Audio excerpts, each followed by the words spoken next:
우리가 지금 이스라엘 시리즈를 하면서 점점 이제 깊이가 더 이제 깊어지고 더 넓어지고 더 높아지고 길어지는 그러한 경험들을 하게 될 것입니다.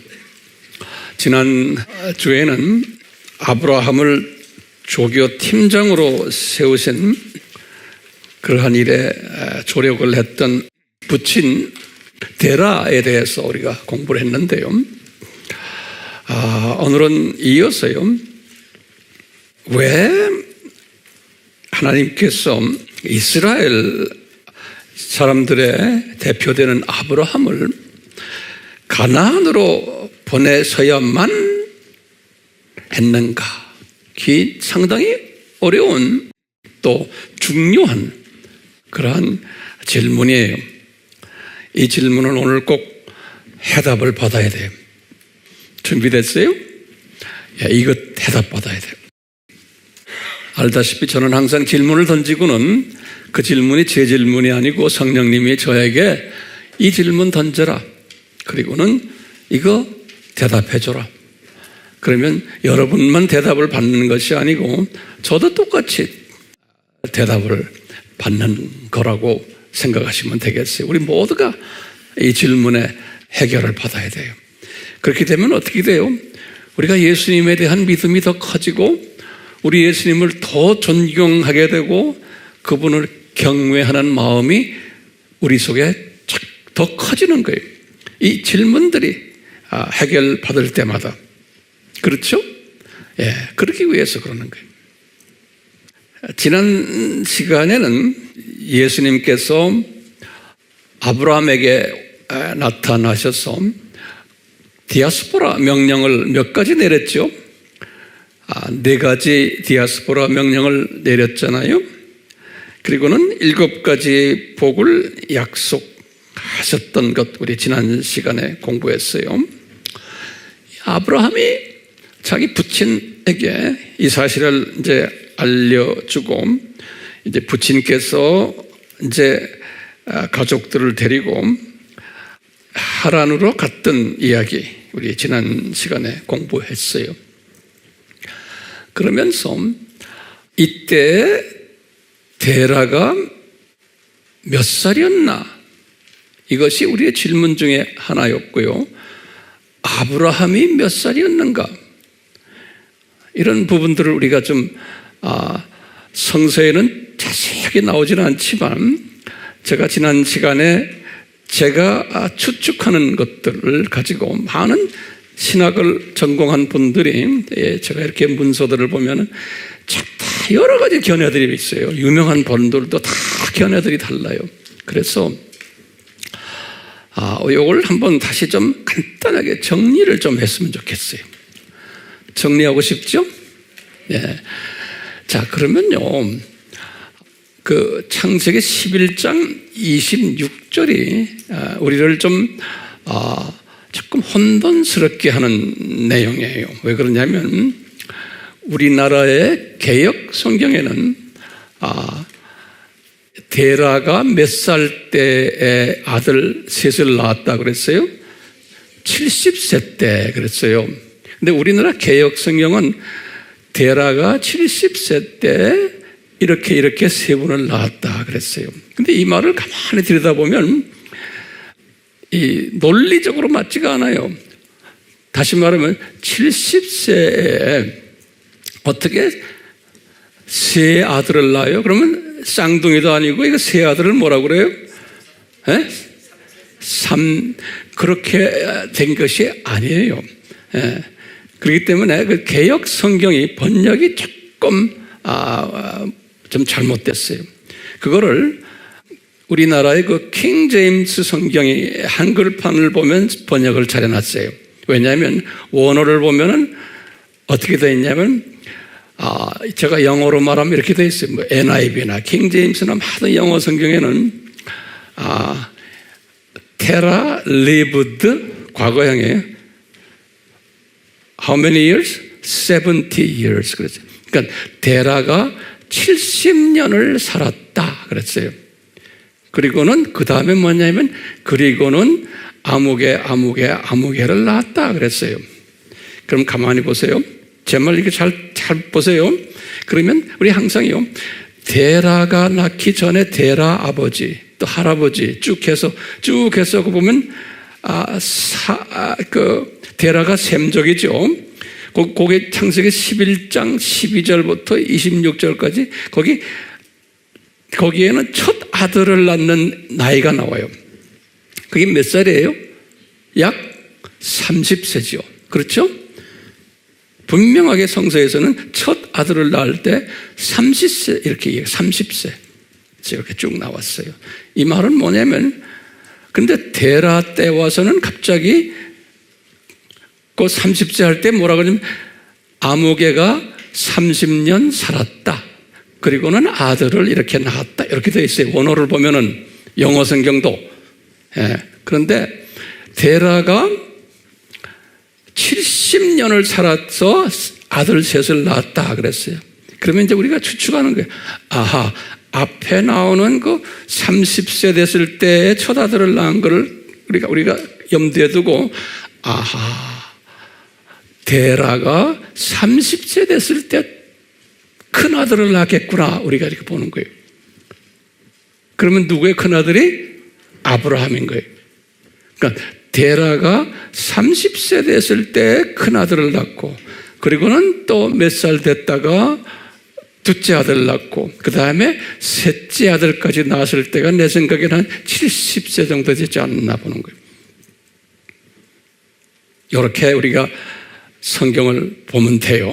자, 그러면 이제 보세요. 데라하고 큰아들 아브라함하고 몇 년 차이예요? 나이 차이가? 30년 차이죠. 그렇죠? 왜? 데라가 30세 때 아브라함을 낳았으니까 우리가 그렇게 지금 짐작하는 거예요. 그러니까 30년 나이 차이다 생각하시면 돼요. 됐어요? 네. 자, 그러면은 보세요. 그러면은 우리가 아브라함이 60세에 가나안을 떠났다라고 우리가 그것도 우리가 짐작하는 거예요. 그러면 아브라함이 60세에 가나안을 떠나서 하란으로 갔으면은 데라는 몇 살이었겠어요? 그 당시에? 60에다 더하기 30을 하면 데라가 90세인 거예요. 그렇게 계산해 보세요. 데라가 90세 때, 아브라함이 몇 살 때? 60세 때 하란에 간 거예요. 그런데 하란에서 몇 년 그들이 계셨어요? 15년을 있었다고 그랬죠. 그래서 아브라함이 몇 살이 됐어요? 75세가 돼서 떠나고, 데라는 몇 살이었어요? 그러면 데라는 90에다가 15도 하면 105세예요. 그러니까 이제 우리가 짐작하기를, 아하, 예수님께서 데라에게 말씀하시기를, 데라야, 너는 가나안에 가지 말고 너는 여기에 있어라. 너의 두 번째 고향으로 만들어라, 하란을. 이렇게 했던 것 같아요. 우리 다 짐작하는 거예요. 그래서 데라가 아브라함이 떠날 때는, 하란을 떠날 때는 데라가 몇 살이었어요? 105세죠? 그렇죠? 그러니까 데라가 아브라함이 떠난 후에 하란에서 몇 년을 살았어요? 딱 100년을 살았어요. 왜요? 205세에 죽었으니까. 그러면 데라는 100년 동안 하란에서 뭘 했을까? 거기에서 뭘 했는지는 우리에게 자세히 몰라요. 성경이 없기 때문에. 근데 우리가 상상하는 게 있어요. 뭘 상상하냐면요, 데라가 이제는 제2의 고향으로 하란을 잡은 거예요. 그러니까 이제 다음에 내가 교회에 있을 때 하란 이야기를 또 많이 할 거예요. 굉장히 중요한 도시예요. 예. 데라의 제2의 고향이 하란이. 그런데 이 하란이 왜 중요하냐면, 데라가 하란으로 온 다음에 자기 둘째 아들이 누구예요? 나홀도 아버지 따라서 하란으로 간 것 같아요. 나홀도. 그래서 우리가 보면은 나홀이 누구하고 결혼했어요? 나홀이 자기 밑에 동생 누구예요? 하란의 딸 누구예요? 밀가하고 결혼했어요. 네, 밀가하고. 나홀과 밀가가 결혼해가지고 아들을 쭉 8분을 낳았는데 그 8번째 아들이 그 유명한 부두엘이에요. 부두엘. 성서에 보면 부두엘도 하란에 살았다 그렇게 나왔어요. 부두엘도. 근데 부두엘의 유명한 게 부두엘의 딸이 리브가고 또 부두엘의 아들이 라반이에요. 라반. 그러니까 리브가하고 라반은 서로 남동생 여동생 사이예요. 근데 이 라반도 어디에 살았어요? 하란에 살았어요. 그렇죠? 그렇기 때문에 하란이 중요한 도시다라는 것만 그렇게 알고 계시면 돼요. 이렇게 해서 우리가 정리합시다. 오늘 설교를 여러분들 들으시면 알겠지만 이런 숫자 계산하고 이게 성서에서 우리에게 가르치는 중요한 게 아니에요. 근데 이런 걸 가지고 막 시험 받고 은혜 못 받겠다 하는 사람은 그릇이 큰 사람이요, 작은 사람이요? 이건 굉장히 작은 사람이야. 왜? 성서에서는 이것을 정확하게 우리에게 가르쳐 주지 않았어요. 왜? 이런 거 가지고 잡생각하지 말아라는 거예요. 이 메인 토픽에 신경 써야 돼요. 어떤 분들은 이걸 가지고 그냥 난리를 지기는 사람들이 있어요. 그러지 마세요. 나도 잘 몰라요. 내가 알 수 있는 것만큼 알려드리는 거예요. 네. 자, 보세요. 자, 그렇기 때문에 데라에게는 하란이 제2의 고향이지만 큰아들 아브라함에게는 제2의 고향을 어디로 결정하셨냐면 가나안으로 결정하셨어요. 네, 이 가나안은 아브라함의 제2의 고향이에요. 오늘 우리가 질문 던지는 게 왜 아브라함을 가나안으로 옮기셔야만 하셨나요? 옮기셔야만이에요. must. 이 옮기는 사건이 이 창조 목적 학교와 무슨 연관이 있는가? 또 우리의 질문이 우리가 학생들인데 우리와 무슨 관계가 있는가?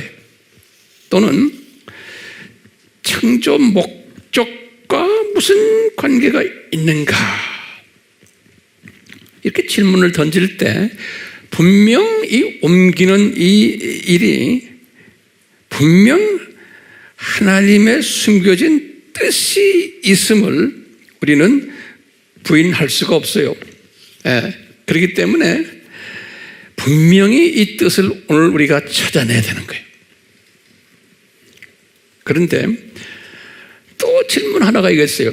왜 하필이면 많은 땅들이 주변에 있었는데 왜 하필이면 가나안인가? 이게 이제 우리에겐 상당히 중요한 질문이에요. 왜 하필이면 가나안인가? 가나안이 어떤 곳이기에 예수님이 이렇게 여기에 관심을 두시고 그 사랑하는 조교팀장을 그 지역으로 옮기셔야만 하는 거예요. 가나안이 어떤 곳이기에?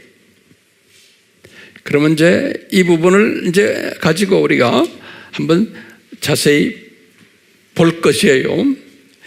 제가 먼저 말씀드리지만 이 가나안은 오리지널, 다시 말하면 아담이 타락하기 전에 옛 오리지널 에덴이었어요. 이 가나안이. 다시 말하면 아담이 창조되었을 때 타락하기 전에요. 아담이 창조되었을 때 이분이 오갔던 곳이에요. 이 가나안이. 네. 이제 이 부분을 놓고 우리가 좀 자세하게 오늘 공부하게 될 거예요. 한번 이걸 좀 정리해 봅시다. 아담이 창조되기 전에 창세기 1장 1절에서요. 창세기 1장 1절에서 하나님이 하늘들과 땅을 창조하셨다 그랬죠. 그 땅이 뭐였죠? 지구예요. 그렇죠? 요 지구를 먼저 창조하시고는 그 다음에 요 지구를 먼저 이렇게 창조하시고 여기 지구예요. 그 다음에 지구 위에 1층 천이 있고 그 다음에 2층 천이 있는데 요 1층 천과 2층 천에 별들이 많잖아요. 이 별들은 언제 창조했어요? 네 번째 날에 창조하셨죠. 그렇죠? 네 번째 날에 창조했어요. 다시 말하면 지구는 별 중에 하나인데 가장 소중한 별이고 첫 번째 되는 별이에요. 지구가. 그리고 지구를 중심으로 해서 나머지 별들이 존재하는 거예요. 지구를 중심으로 해서. 그래서 이 지구는 특별한 별이에요. 다른 말로 표현하면 이 지구는 우주의 센터예요. 우주의 센터인 거예요. 그러니까 여기에 하나님의 자녀들이 여기에서 만들어진 거예요. 이 지구에서. 그러니까 이 지구는 모든 별들의 중심되는 별이다. 이렇게 생각하시면 돼요. 자, 이 중심 사상을 제가 이렇게 여기다 적어놨는데요. 그러니까 우주의 중심이 지구인 거예요. 우주의 중심이. 이거 잘 들으세요. 그런데 이 지구예요. 지구 안에 또 중심이 있는 거예요. 지구 안에 중심이, 지구 안에. 이 지구 안에 중심이 뭐냐면 이 광역 에덴이다. 이렇게 내가 말을 만들어 봤어요. 광역 에덴이다. 다시 말하면요. 성서에 보면요. 나중에 새 하늘과 새 땅을 다시 이제 계시록 21장, 22장에 살 때 새 예루살렘을 만들었다 그랬어요. 다시. 우리 기억나시죠? 그러면 21장 16절에 보면 새 예루살렘의 크기가 얼마나 크냐면 2400 기억나시죠? 그걸 그냥 물리적으로 2400km로 보는 거예요. 그렇다면 그게 물리적으로 그 숫자 그대로라면은 우리 다 이렇게 다 이제 상상하는 거예요. 아하, 그 새 예루살렘이 뭐냐면 오리지널 광역 에덴이, 다시면 타락 전의 광역 에덴이, 그게 뭐냐면 지구의 이게 지금 이 중동 지역이에요. 중동 지역에 여기 예루살렘을 중심으로 해서 제가 이 지도를 보니까 저 멀리는 이스탄불, 터키, 그 다음에 이쪽 동쪽으로 보면 이란의 수도인 테헤란, 이게 약 한 2400km 돼요. 내가 보니까 쫙 내가 계산해 보니까 대강. 왜냐하면 정확하게 2400이 되면 안 돼. 왜냐하면 이미 지형이 변화됐기 때문에.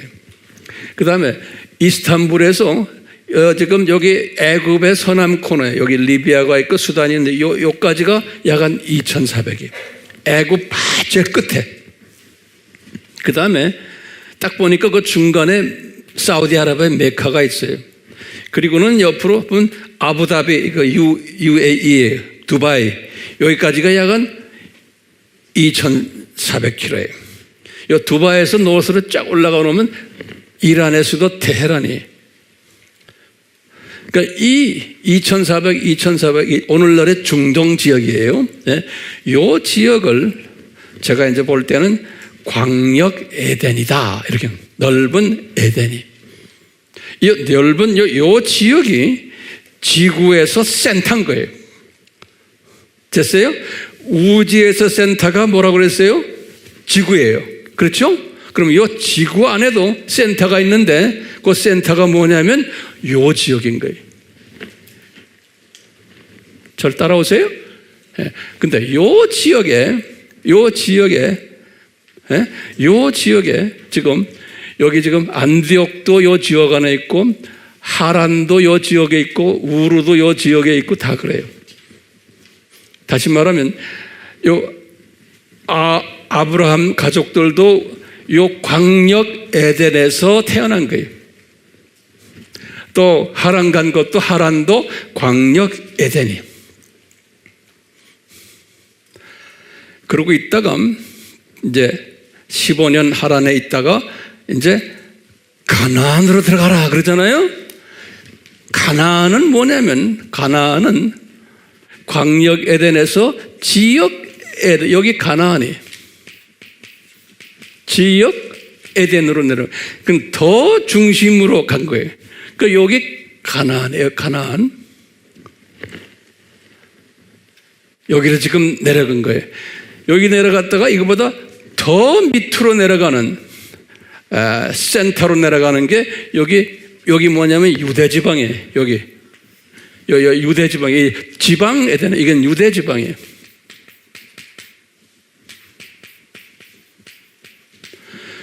유대 지방에서 더 센터로 내려가면 어디냐면 중심 에덴에, 여기 그러면 이제 에덴에서 에덴 동산의 중심이 있다고 그랬죠? 거기에요.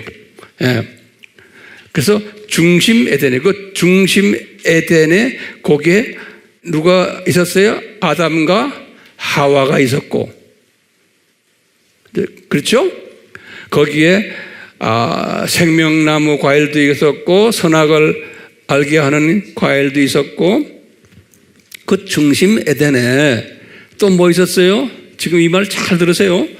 중심 에덴에 거기에 사탄도 있었어요, 없었어요?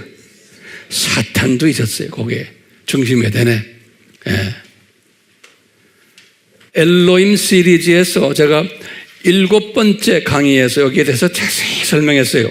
그렇기 때문에 이 공부를 다 엘로힘 시리즈 6번째 강의, 7번째 강의, 8번째 강의를 다시 쭉 보시길 바라요.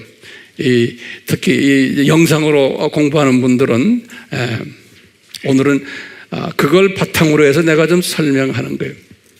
그러니까 에덴이 크게 보면 사이즈에 따라서 4 에덴이 있는 거예요. 광역 에덴이 뭐였어요? 이 중동 지방에. 여기에서 더 중심으로 가면 지역 에덴이. 이것이 지금 가나안이에요. 가나안. 요 가나안이 지역 에덴이에요. 그러니까 지금 아브라함을 거기다 보내는 거예요. 지역 에덴으로. 그래가지고 아브라함이 거기에서부터 이제 성령님이 예수님께서 아브라함을 어떻게 했어요? 밑으로 내려보내는 거예요. 어디로까지 내려보내요? 예루살렘까지 밑으로 내려보내는 거예요. 차근차근히. 자, 그러면요, 이 타락 전에는 이렇게 별 문제가 없었는데 아담 타락 후에, 거기다 좀 적어보세요. 아담 타락 후에 이제 지구의 변화가 일어났어요. 지구의 변화만이 아니고 요 1층 천, 2층 천도 다 변해버렸어요. 아담 타락 후에. 그러니까 2층 천의 우주도 사람이 살 수 없는 사탄의 공격을 받아가지고 생명이 없는 별들로 되어버린 거예요. 그뿐만 아니라 이 타락 후에 지구가 지형이 변해버린 거예요. 왜냐하면 항상 하나님은 변화를 위해서 사용하는 방법이 지진이에요. 지진. 왜 지진을 사용해요? 아래에 있는 음부의 세력, 음부의 세력들을 바깥으로 끄집어내는 거예요. 그래서 용암도 나오고 이 지구를 흔들어 놓는 일을 항상 이 음부, 지옥을 사용하셨어요. 그래서 지진을 일으켰어요. 지진이 일어나면 지형 변화가 있죠. 그거 하나하나 적으세요. 가르치는 사람은 내가 말하는 걸 다 적어 놓으셔야 돼요. 지진이 있으면 무슨 변화가 있어요? 지형 변화가 있어요. 두 번째는 무슨 변화예요? 기후가 변화가 있어요. 세 번째는 어떤 변화예요? 환경이 변해요. 인간은 시간 세계로 떨어지고 뿐만 아니라 인간이 어떻게 됐어요? 육혼령의 저주를 받았어요. 이런 상황 속이었었어요. 그런 것이 주전 4,000년에 일어났던 거예요. 주전 4,000년에. 그러다가 노아의 홍수가 일어났어요.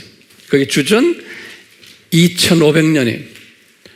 주전 2500년에 노아의 홍수가 일어나면서 더 이 지금 변화된 데다가 설상가상으로 더 큰 변화를 유발시켰어요.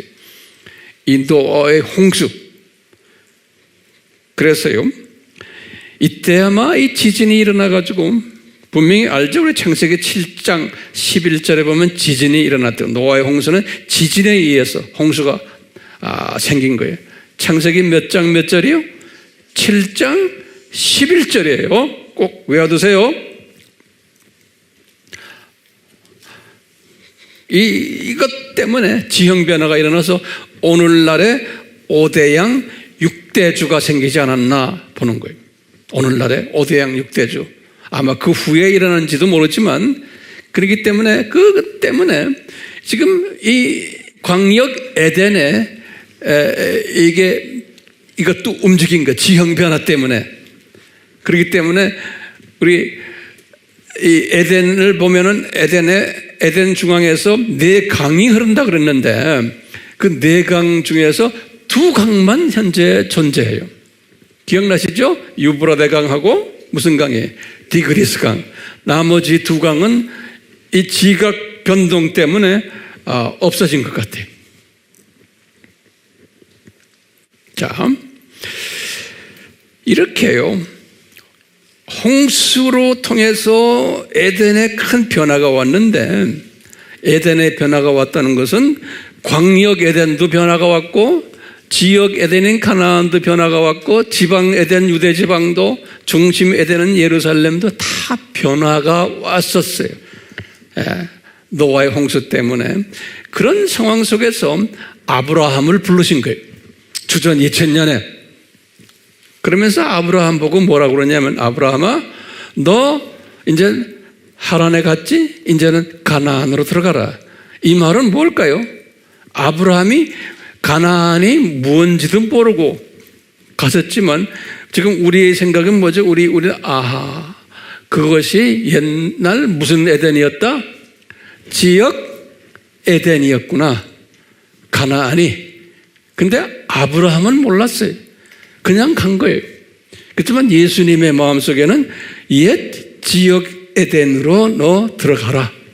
왜냐하면 그 자리가 이제는 이 지구의 센터다. 그 자리가. 그래가지고 이분이 가나안으로 들어간 거예요. 자, 그렇기 때문에 하나님의 정확한 카이로스 때 이 조교 팀장을 가나안으로 보냈어요. 이 말은 뭐냐면 옛 지역 뭐예요?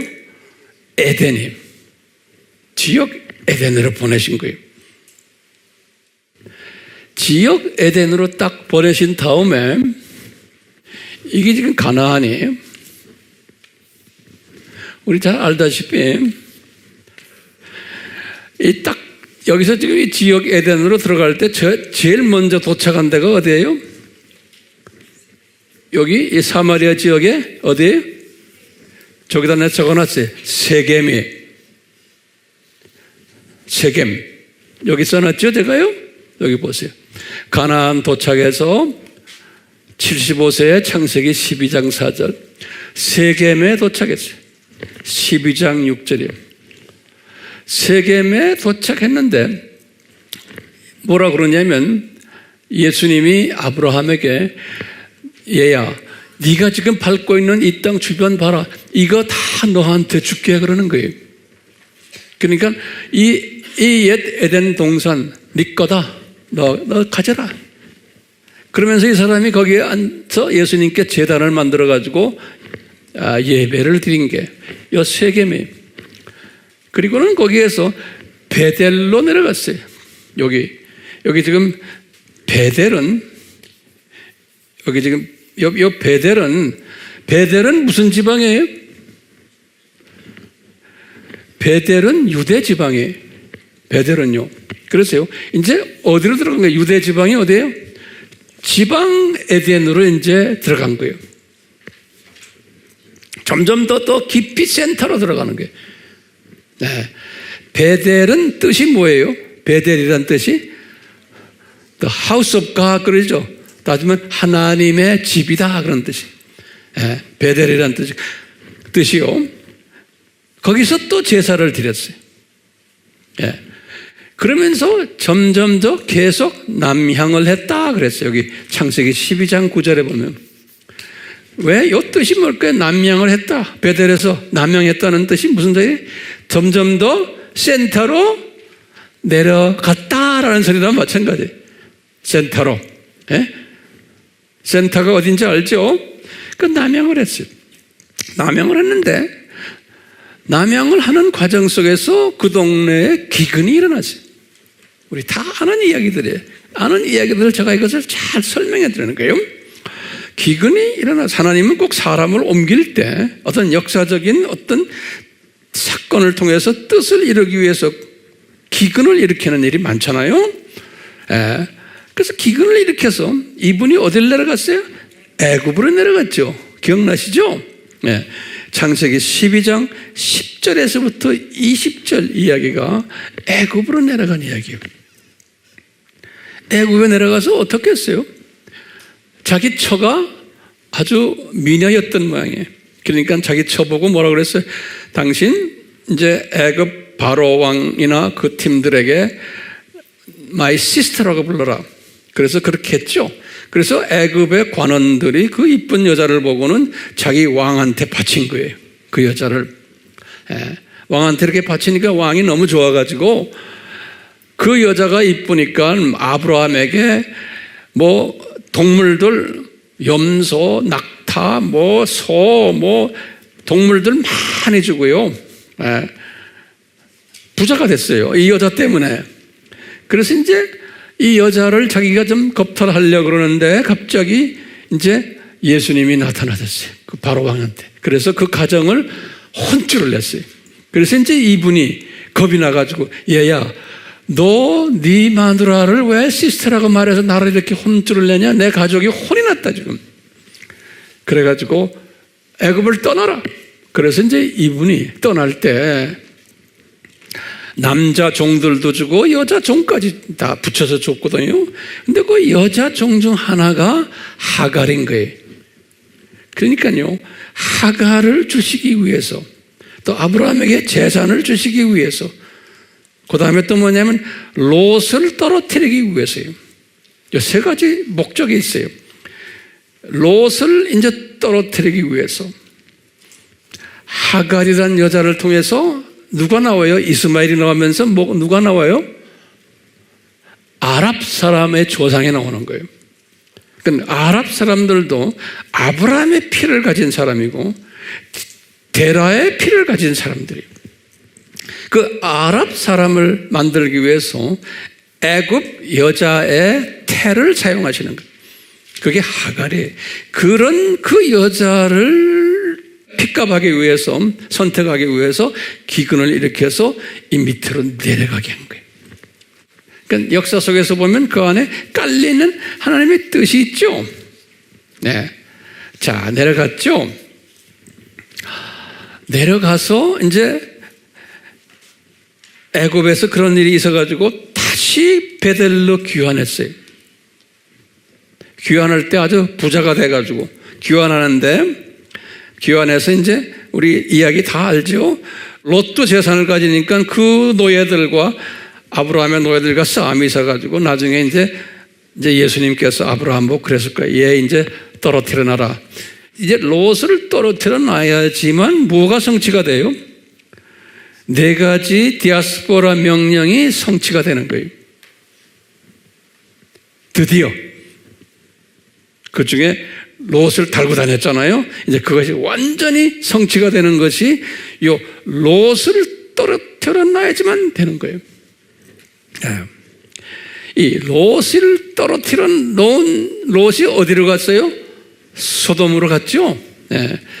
이 롯이 딱 떠난 그 즉시로 여기 보면 예수님이 아브라함에게 약속하시는 거예요. 그 약속이 13장 14절에서 16절이에요.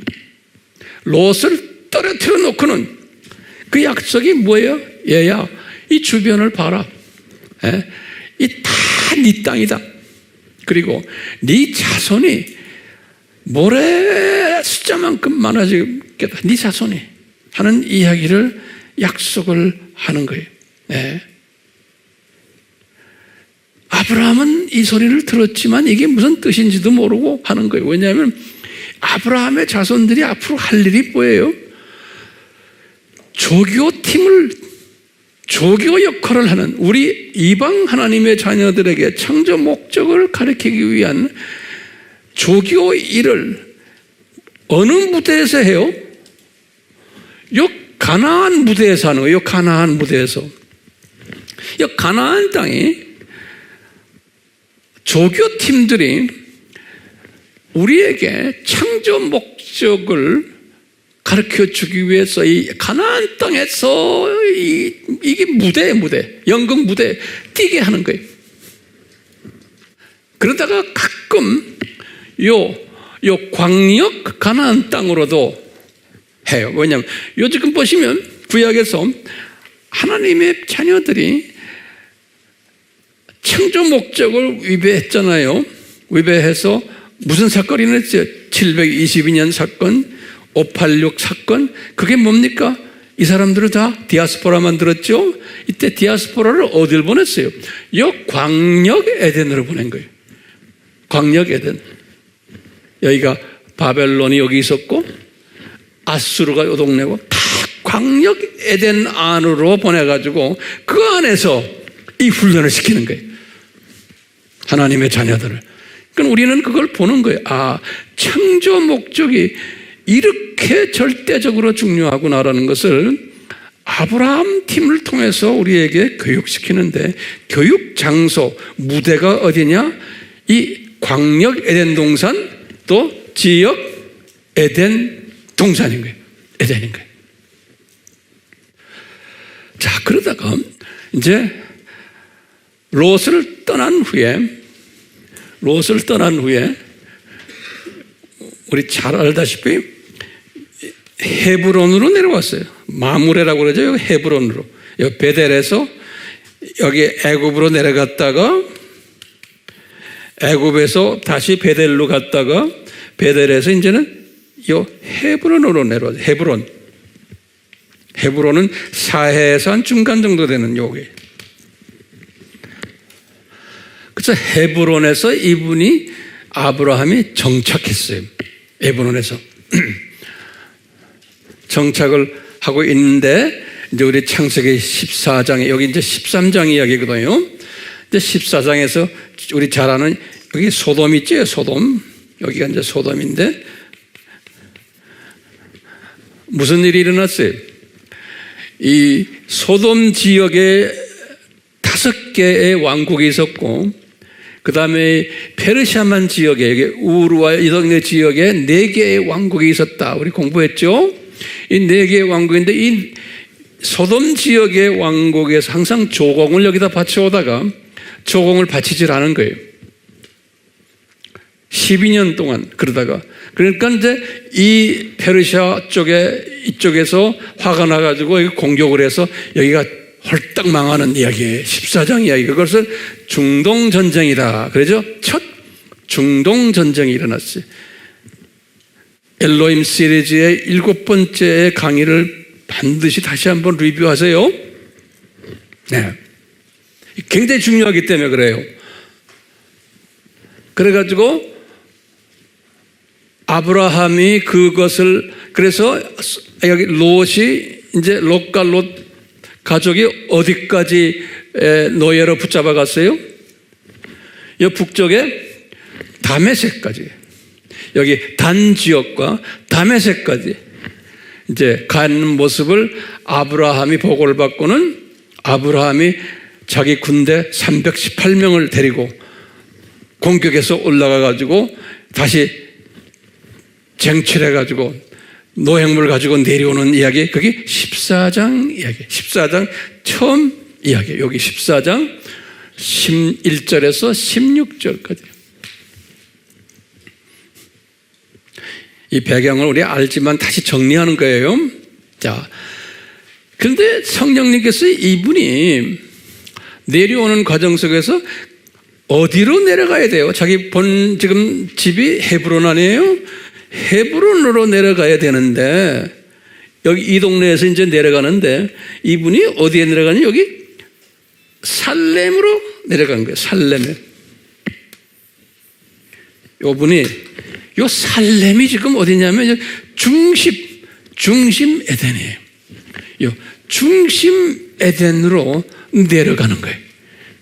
기가 막히게 성령님이 그렇게 이끄신 거예요. 그러니까 아브라함이 거기가 중심 에덴인지 아닌지도 모르잖아요. 그냥 중심 에덴으로 내려가서 딱 보는데 거기에 갑자기 어떤 한 분이 딱 나타나서 아브라함을 영접하는 거예요.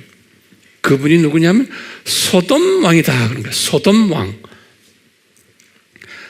갑자기 소돔 왕이 나타나는데 여기가 지금 중심 에덴이에요.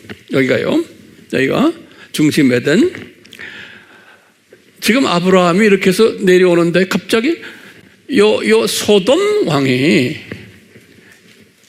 아브라함을 이제 만나러 오는데 그 소돔 왕을 뭐라고 그러냐면은 사회 골짜기에서 내려왔다고 그래요. 사회 골짜기에서.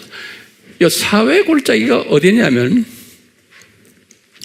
여기 지금 성전산이 있고 성전산 기드론 계곡이 있고 감람산이 있고 겟세마네가 있는데 이 동네가 사회 골짜기. 이 사회 골짜기를 흰놈 골짜기라도 하고 왕의 골짜기라도 한다. 자세한 거는 어디에 있다고요? 엘로힘 시리즈 7번째 강의에 자세하게 있어요. 네. 우리 교인이 아니라도 더 공부하려면 보셔야 돼요. 그것을 창세기에서 뭐라고 그러냐면 왕의 골짜기라고 그랬어요. 여기에. 왜냐하면 요 소돔왕이 뭐냐면 사탄을 상징하네. 사탄이 이 세상 왕이에요. 창세기 12장 31절. 그래서 이 소돔왕이, 사탄을 상징하는 소돔왕이 아브라함에게 나타나는 거예요. 어디에서요? 요 사회 골짜기에서. 네. 그래서 이것을 흰놈 골짜기다. 여기 뭐 흰놈이란 말은 뭐냐면 요거 지옥이란 소리예요. 지옥 골짜기. 네. 그러고 있는데 딱 보니까 한쪽에 또 누가 나타나냐면 예수님이 나타나는 거예요. 멜기세덱이 나타나는 거예요. 멜기세덱이, 예수님이. 근데 멜기세덱이 나타나시는데 이분이 히브리서 7장에 보면은 예수님이다 그랬어요. 이 멜기세덱이 의의 왕이에요. 이분은 뭘 들고 나타나냐면 뭐예요? 포도주와 빵을 들고 나타나는 거예요. 다시 말하면 포도주와 빵은 뭘 상징해요? 십자가 사건을 상징하는 거예요. 십자가 사건. 그러니까 예수님이 아브라함에게 앞으로 2000년 후에 여기에서 내가 죽을 것을 상징해 주는 거예요. 요 자리에서. 실제로 이분이 칼보리 산에서 죽으셨어요. 여기에서 심판받으시고 실제로 이 칼바리 산에서 죽으셨어요. 다시 말하면 이 지역이, 여기 예루살렘, 여기 성전이 있고 시온산이 있고 여기 지금 갈보리 산이 있고, 이 성전, 이곳이 뭐냐면 예수님이 죽으시는 곳이에요. 그런데 아담과 하와가 타락하기 전에 살았던 곳이에요. 여기가 오리지널 뭐예요? 중심 에덴 동산이에요. 그런데 산 것만이 아니고 여기에서 아담과 하와가 타락했던 장소예요. 누구 때문에?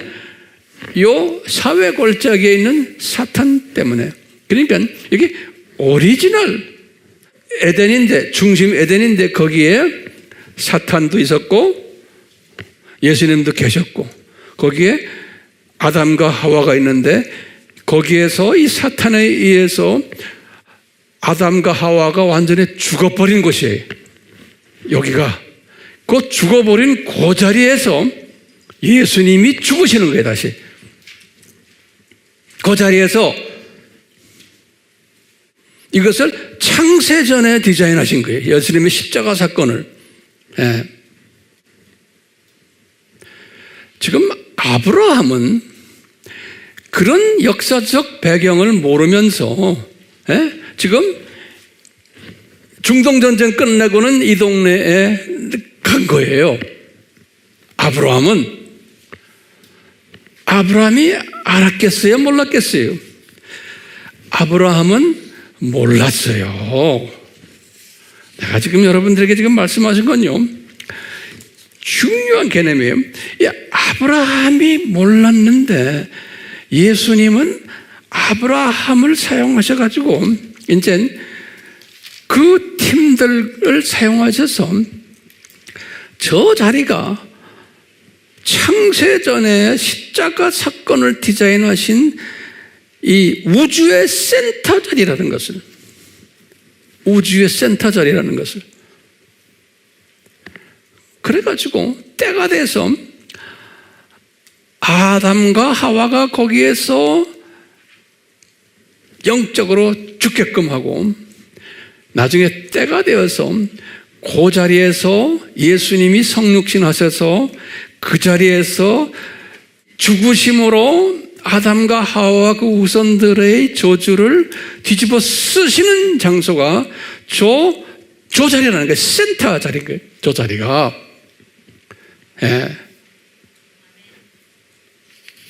그렇기 때문에 아브라함에게 이것을 그림으로 보여주시는 게 있어요. 아브라함이 여기에서 헤브론에서 부엘세바로 내려갔을 때 여기 헤브론에서요, 창세기 22장에 우리 잘 아는 네 아들 이삭을 어디에다가 바쳐라? 모리아 산에 올라가서 바쳐라는 거예요. 이 예수님이 이 말씀 하셨을 때 내가 지금 설명하는 이 모든 내용을 예수님은 이미 꿰뚫어 보시고는 하신 거예요. 근데 아브라함은 알았겠어요? 그냥 무대에 배우러 자기 아들 데리고 올라간 거예요. 그래서 바울이 뭐라고 그러냐면 그때고 이삭이 누구였는지 아느냐? 예수 그리스도였다는 거예요. 갈라디아서 3장 16절에. 이거 꼭 적어놓으세요. 바울에게 말씀하시는 게 나중에 2000년 후에, 바울아, 그때 이삭을 저 모리아산에서 죽이려고 할 때 그 이삭이 누군지 아느냐? 예수님의 표상이었다. 그런 거예요. 이삭이. 앞으로 2000년 후에 예수님이 십자가에서 그 자리에서 죽으실 것을 보여주기 위한 하나의 무대에서 연극한 거다 하는 거예요. 갈라디아서 몇 장 몇 절에? 3장 16절이에요. 3장 16절이에요. 그렇기 때문에 자, 이스라엘 사람들, 지금 우리 이스라엘 시리즈 하잖아요. 이스라엘 사람들이 이 예수님의 이 십자가 사건, 이 사건을 무대에서 보여주기 위해서 지금 이분들이 구약 2000년 동안 온갖 역사 드라마를 통해서 이 예수님의 십자가 사건을 예표로, 그림자로, 모형으로 보여준 거예요. 예. 그러시면서 이 예수님이 왜 인간으로 오셔야 되느냐? 창조주께서 하나님의 자녀들에게 창조 목적이 얼마나 중요한가를 가르치기 위한 교장 선생님으로 오시는 분, 그분이 어떤 분이시고 어떻게 교장 역할을 할 것을 구약 2000년 역사 속에서 이스라엘 사람들의 역사 무대에서 보여주신 거예요. 거기에 대표되는 분이, 팀장이 아브라함인 거예요. 그래서 아브라함을 불러다가 가나안 땅에 가라. 그거는 에덴, 거기 가서 그 안에서, 가나안 안에서 이 무대 역할을 해라 이거예요. 네. 쭉 해왔잖아요. 그러니까 구약 때 많은 유명 인사들이 이 큰 그림은 보질 못했어요. 고작해야 10계명 정도만 봤어요. 거기에 선지자들이고 뭐 구약의 유명 인사들, 네. 이 큰 그림을, 지금 제가 오늘 설명하는 이 큰 그림 못 봤어요. 봤어요? 못 봤어요. 신약에 와서 12 제자들도 이 큰 그림 보지 못했어요. 고작해야 12 제자들에게 무슨 명령을 예수님이 내리셨냐면, 너희들은 이제 요 중심 에덴에서 예루살렘에, 여기에서부터 시작을 해서 뭐해? 요 그다음 지방 에덴으로 나가고, 지금 이거 지상 사명이에요. 그리고는 요 사마리아로 올라갔다가 땅 끝까지, 그러다가 이제 이 지역을 다, 여기 지금 광역 에덴을 복음화하고, 그리고는 땅 끝까지 가라. 요 이야기까지만 한 거예요. 제자들에게. 자, 그러면서 신약 시대에 많은 목사님들이나 신약 학자들이나 이런 사람들도 고작해야 거기까지밖에 몰랐어요. 다시 말하면 오늘 주제예요. 왜 가나안으로 우리 예수님께서 아브라함을 가게끔 하셨나? 이거예요. 오늘 질문이죠. 그 목적이 뭔가? 그러면 저 가나안 땅은 뭐였다? 이 지역 에덴이었구나. 그거보다 더 광역 에덴이 있었구나. 그리고는 지방 에덴이 있고 중심 에덴이 예루살렘이구나 라는 것을 어렴풋이 깨닫게 하기 위해서 이분을 보냈지만, 가나안으로 아브라함에게도 자세히 설명하지 않으신 거예요. 그냥 무대에서 뛰게만 하신 거예요. 그러니까 고마운 분이죠. 그렇기 때문에 이 부분을 자세히 설명을 안 했으니까 그 팀들도 구약 2000년 동안 보면요, 이 깊은 뜻을 모르니까 계속해서 창조 목적의 위배 행위를 하면서 혼쭐나는 스토리들을 그분들이 전개를 하는데 도구로 사용받은 거예요.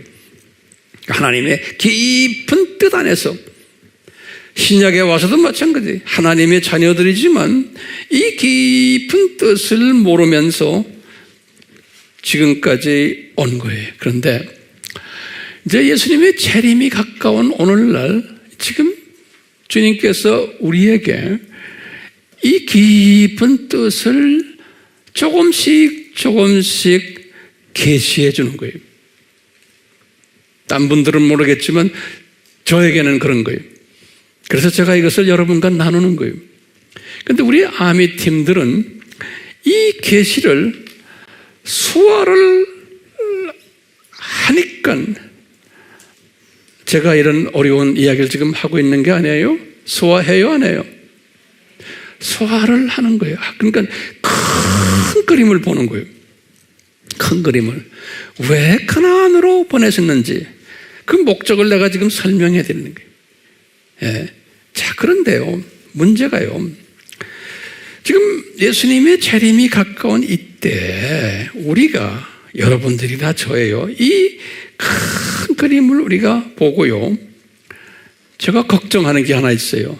그냥 정말 황 목사님을 통해서 새로운 것을 깨닫게 해주시네. 그냥 여러분들의 지적 만족을 시켜주는 그러한 일에만 끝날까 봐 저는 두려워요. 예. 그래서 그냥 괜찮구나, 재밌네. 예. 이 정도로만 끝나고 가만히 있으면은 예수님은 엄청 화를 내실 것 같아요. 그래서 저는 이런 메시지를 전하는 것이 겁이 나요. 왜냐하면 지적 머리만 커지게 하는, 다른 말로 표현하면요, 그래가지고 이것을 나누지 않는 사람이라면 꿀먹은 벙어리나 마찬가지예요. 이 엄청난 신비를 우리가 나눠야 되거든요. 네. 이 나누는 데에 동참하는 자가 돼야 돼요. 그런 사람이 되기 위해서 제가 이 칠판에 놓고 지금 이 신비를 지금 설명하는 거예요. 이거 몰라도 괜찮아요. 몰라도 다 천국 가요. 구원 다 받은 사람들이에요. 이 신비는 우리가 왜 알아야 돼요?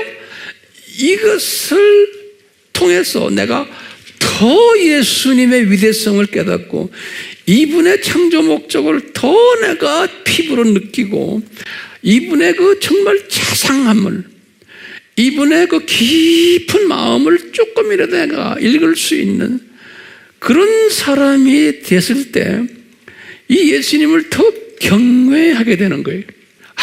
정말 대단한 분이시구나. 그 경외심을 고취시켜주기 위해서 지금 이런 설교를 하는 거죠. 예? 듣고 좋은 정보 받았다, 그런 수준으로, 꿀먹은 벙어리 수준으로 있으면 우리가 안 되죠. 그러니까 이런 것을 이렇게 깨닫고 예수님의 깊은 뜻을 우리가 알면은요, 전율이 일어나요. 대단한 예수님이시구나. 그러면은 이분을 향한 내가 창조 목적에 더 순종하게 되고 충실하게 되고, 이분이 말씀하신 것에 대해 내가 더 먼저 그 나라와 그 의를 찾는 사람으로 나를 인도케 하세요, 성령님이. 예. 그리고는 이런 것을 자꾸 깨달을 때마다 이 나의 가치 기준이 변하면서 두 주인을 섬기지 않는 사람으로 스스로 나를 그렇게 변화시키세요. 예. 이렇게 변화를 받으면 자연적으로, 우리 지난 시간에도 봤지만, 모든 하나님의 자녀들을 내가 있는 그릇 그대로 인정하는 사람이 되는 거예요. 이것은 뭐예요? 수평계명 잘하는 사람이에요. 예, 수평계명이 뭡니까? 모든 하나님의 자녀들을 내가 있는 그대로 안아주는 사람이에요. 그게 이웃을 사랑하는 거예요. 그냥 사랑할 수 없어요. 이 원칙을 깨달은 사람이 이것을 사랑할 수 있죠. 이 원칙을 모르는 사람은 아무리 해도 안 돼요. 그렇기 때문에 이 성서 훈련이 이렇게 중요한 거예요. 깨달음이 있어야 되는 거예요.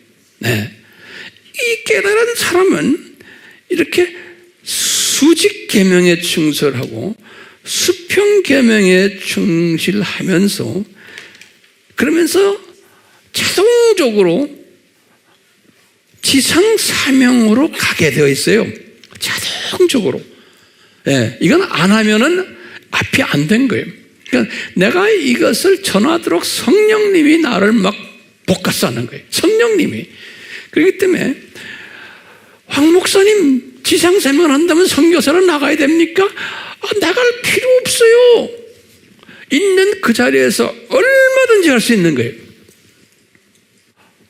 뭘 해야 돼요? 여러분들은 삶의 현장에서 디지털 미셔너리 역할을 지금도 해오고 있잖아요. 지금 디지털 시대예요. 주님이 그렇게 만들어놨어요. 우리도 생각도 안 하던 지금 이 디지털 시대로 지금 들어와가지고 우리 예배도 이 공간에서 보던 예배가 지금 이제 전 세계로 지금 이 디지털을 통해서 지금 나가고 있잖아요. 이건 누가 생각이나 했어요? 저는 꿈도 안 꿨어요.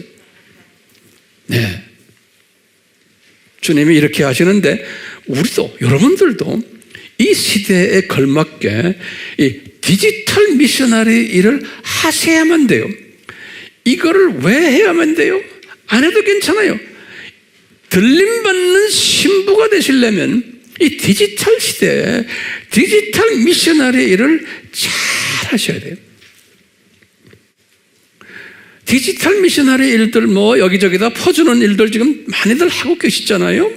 그걸로 만족하지 마시고 더 많이 하도록 하시는데 그중에 중요한 것이 뭐냐면 우리가 전하는 이 메시지에 들어와 가지고 댓글로서 선교하는 사람이에요. 댓글로서 전도하는 사람이에요. 우리 주님께서 하나님이 준비된 사람들을 우리 메시지 속에 들어오게 하잖아요. 들어오게 하는데 어떤 사람들은 들어오기 전에 댓글을 읽거든요. 읽다가 보면 댓글을 보고 누구 한 분의 댓글을 보고는 감동을 받아가지고 이걸 보게 되면서 라이프가 변하는 이야기들이 오는 거예요. 그러니까 댓글 사역이라는 게 엄청난 전도 사역인 것이에요. 여러분들의 댓글 하나하나가 엄청난 영적 파워를 가지고 수 없는 사람들에게 감동을 주는 그런 댓글들을 집어넣으시고 이제는 여러분들은 그런 댓글을 쓸 만한 자격이 되는 사람들이에요. 근데 그런 사람들 내가 댓글 보면 쫙 많아요. 지금 보니까요. 그냥 설교 잘하는 사람 많아요. 그리고 이 격려 잘하는 사람들 내가 보니까요. 그거 보면 아주 제가 쓰이고 웃어요. 이 우리 제자들 중에 이런 사람들 있구나. 앞으로 많이 나와야 되는 거예요. 여러분들의 댓글들을 통해서 하실 때 예수님이 얼마나 기뻐하시겠어요. 꿀 먹은 벙어리가 아니구나. 그래서 디지털 미셔너리인 거예요. 우리 삼성이면 삼성에서 핸드폰을 하나 만들면은 그 연구하는 디자이너들이 만들었잖아요. 그 만들어서 딱 만든 것이 황 목사님이 설교, 하나님 말씀으로 이 설교하는 거랑 마찬가지예요. 그 만들기만 하면 돼. 그 다음에 누가 뭐 해야 돼? 그것을 잘 포장하고 넷대로 붙이고 그거 잘하는 분들 있죠? 이거 포장을 이쁘게 해야 돼요. 이것을 녹음을 해가지고 잘 포장해가지고 지금 이 웹에 띄우는 거예요. 그것만 가지고 됩니까? 삼성에서 포장 잘했다고 됩니까? 가장 중요한 게 뭐예요? 삼성이 사느냐 죽느냐는 포장 잘해서 되는 게 아니에요. 세 번째가 뭐예요? 마케팅이에요. 마케팅이라는 게 뭡니까? 판매하는 거예요. 유통하는 거예요. 이거를 잘해야 되는 거예요. 유통하는 사람들이 누구입니까? 여러분들인 거예요. 유통을 잘하는 사람들이 많을수록 그 회사가 점점 커지는 거나 이 복음도 유통이에요. 예수님은 이 작품을 만드셔서 제자들이 그걸 잘 손봐가지고 그 다음에 그 제자들이 유통을 한 거예요. 이 로마 제국을. 오늘날도 마찬가지. 그렇기 때문에 이 세 그룹이 연합작전으로 하는 게 종합작품이에요. 한 사람이 아니에요. 저는 유통할 줄도 몰라요. 저는 이 패키지 할 줄도 몰라요. 저는 연구해가지고 작품 만드는 일밖에 제 사역은 그건 거예요. 여러분들 유통하셔야 돼요. 이 유통을 잘하는 사람이 그것도 해외 나갈 필요도 없어요. 디지털로 유통을 잘하는 사람이 주님께서 볼 때 착하고 슬기로운 충성된 종아. 이 마지막 때 편알리기도 잘하고 이 사람들이. 그래서 저는 여러분들을 어떻게 보냐면 여러분들은 빛의 사자들로 보고 있어요. 아멘? 빛의 사자들이라는 건 뭐예요? 메시지들의 빛을 메신저 역할을 하는 이 빛의 사자들이. 자, 오늘 제가 이 에덴 동산 이야기를 이렇게 광역, 지역, 지방, 중심 에덴 이 사상을 가지고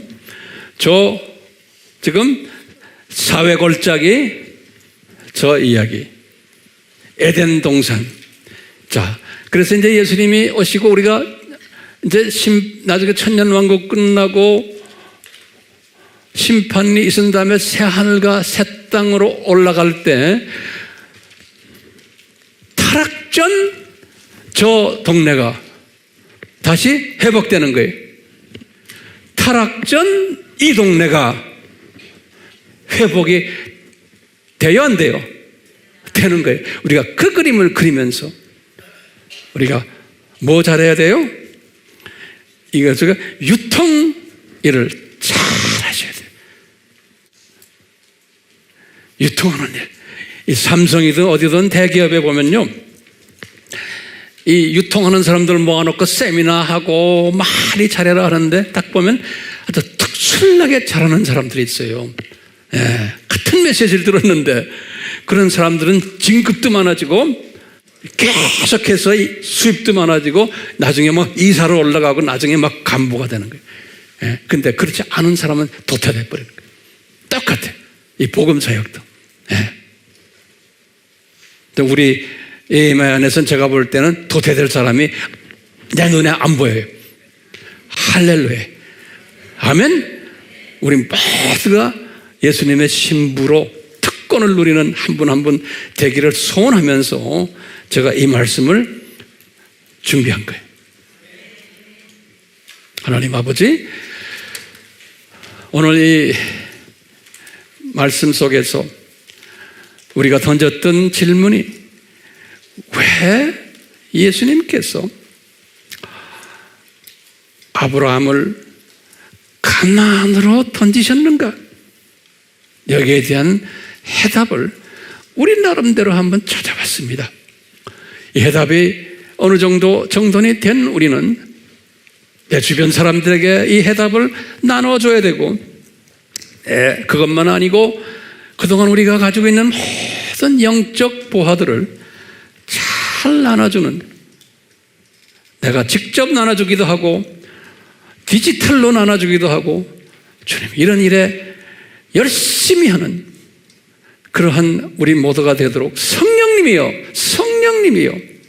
이 빛의 사자들인 이분들, 우리 웹을 통해서 이 화면을 통해서 보고 듣는 주님의 백성들이요, 이 시대에 빛의 사자들이 되는 은혜를 베풀어 주시옵소서.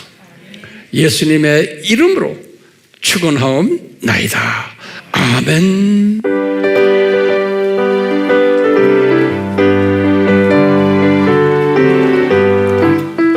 빛의 사자들이여 어서 가서 복음을 불비치고 주의 진리 모르는 백성에게 복음의 빛비춰라. 빛의 사자들이여 복음을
제가 이 찬송을 부르면서 성령님이 저에게 하시는 말씀이 있어요. 뭐냐면, 황 목사야, 이 찬송을 작사하고 작곡한 팀들이 저쪽 미국 지역에 내 사랑하는 자녀들이었어. 그것도 100년, 150년 전에 그분들이 이 찬송을 부르면서 아프리카, 중동, 아시아 지역을 선교사로 나가서 이 빛의 역할을 했어요.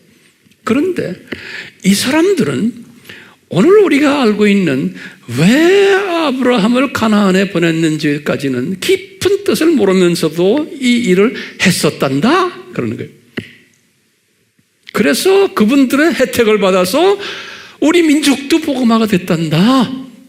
그런데 너희들은 지금 이제 내 재림 전에는 이 신비한 이 뜻을 다 지금 이제 깨닫는 복된 자들인데 꿀먹은 벙어리가 되지 말고 더 많은 사람에게 나눠라. 이 메시지가 우리에게 오는 거예요.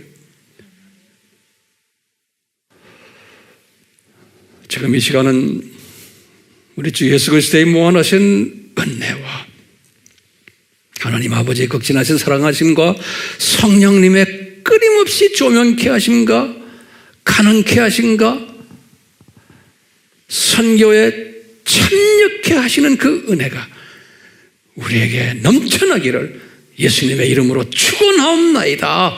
아멘.